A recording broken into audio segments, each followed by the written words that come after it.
Trouble is brewing in the sugarcane industry up north. The Belize Sugarcane Farmers Association and the Belize Sugar Industry shareholders have been meeting to renegotiate the business agreement between both entities. For the most part, the agreement, which has been rolling over since 2002, is accepted and approved by both sides. But on September 26th, at one of its meetings, representatives of the BSCFA walked out from the negotiations when they couldn't see eye to eye. That was signed in 1992. Since 1992, that has been coming on stream. The last agreement that was signed, it was in 2002, whereby it remains within the agreement between BSI and BSCFA. And based on that also is our argument that whatever byproduct that generate economical value, and it is very clear in that section of the agreement, in the memorandum of agreement, that we will sit down and negotiate, and whatsoever formula comes out of that negotiation, we will both share the benefit, economical value and benefit out of that byproduct. Bagasse is the fibrous matter that is left behind after sugarcane is crushed and its juice is extracted by the mills at the Tower Hill factory. Initially, it was only molasses and sugar that were the byproducts of the sugar stalks that was profitable. The bagasse was considered waste.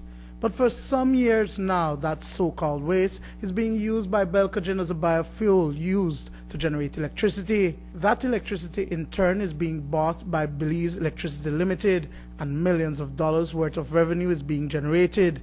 Revenues that ends up solely in the coffers of BSI and its shareholders. According to Vice President of the BSCFA, Alfredo Ortega, cane farmers are entitled to a piece of that pie. On the first year when the interconnection came on board, they got 11 million from BEL. And on the second year, they got 21 millions. That is the report we have received from them. If they have get 11 and 21, and now this past two, that is increasing. That means that there is a value.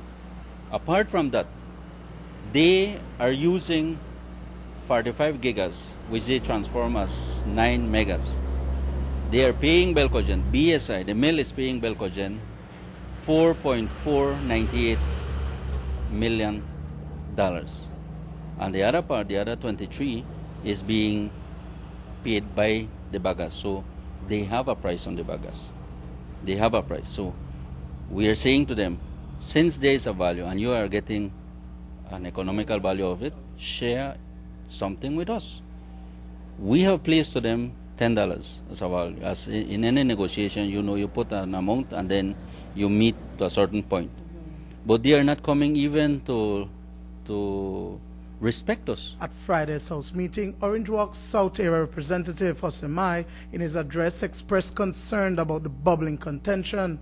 Mai spoke of the need for government to intervene as a facilitator to avoid a repeat of 2010 industrial action that was taken by the farmers up north that led to the killing of Atanasio Gutierrez. My request was essentially intervene strategically, timely, so that we can avoid going on that same path. In your estimation, that's what we're doing, where it's already starting to show that effect?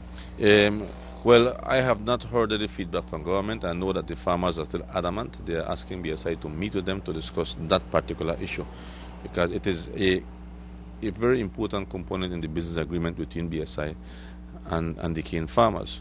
So we are saying, the farmers are asking, let us sit down and discuss the revenue sharing of Bagasse. We are also asking that the government of Belize listen to us also. I think that there can be a good intervention from the Prime Minister, from the government of Belize, so that we can end out or bring this negotiation to an end, whereby both of us, BSI and ourselves and all the industry, can start a crop with a clear agreement, whereby both of us can benefit out of the sugar industry. I am optimistic, and I think that ASR, who actually runs the show now, intends, I think, in the future to discuss this with the cane farmers. I'm hoping that that is the case.